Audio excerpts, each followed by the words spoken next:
அதாவது யோக தசை அப்படிங்கிறது என்ன அப்படின்னாங்கங்க, நமக்கு தீமையை தராத எந்த தசையும் நம்ம யோக தசைன்னு கன்சிடர் பண்ணிக்கலாம். அதாவது 3 கேட்டகரியா பிரிச்சுக்கலாம். வெரி குட், ஓகே, பிரச்சனைக்குரியது அப்படிங்கிற மாரி. அந்த நியூட்ரல்ல கிட்டத்தட்ட 2, 3 தசை எல்லா லக்னத்துக்குமே வந்துரும். நம்ம அதை பற்றி பேச வேண்டாம். இப்போ முழுக்க முழுக்க இவங்க இந்த லக்னமா, இந்த தசை நடந்தால் உறுதியாக நன்மை உண்டு அப்படிங்கிறதுல மாற்று கருத்து கிடையாது. இப்போ இதுவுமே ஒரு பொதுவான விதி தான்.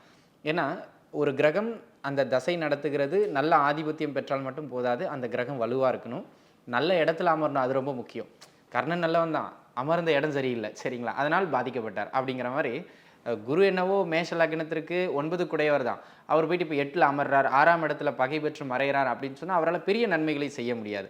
இப்ப நம்ம உங்க ஜாதகத்துல அது எங்க இருக்கார் அப்படிங்கிறது நீங்க தனிப்பட்ட உங்க சுய ஜாதகமா பார்த்து தான் தெரிஞ்சுக்கிடணும். ஆனா எங்கு அமர்ந்தாலும் ஒரு லக்னத்திற்கு நல்ல ஆதிபத்தியம் பெற்ற கிரகங்கள் குறைந்தபட்சம் 40% நன்மையை செஞ்சே தீரும். சரிங்களா? அந்த விதத்துல மேஷ லக்னத்திற்கு 4 சந்திரன், 5 சூரியன், 9 நம்பால் குரு பகவான்.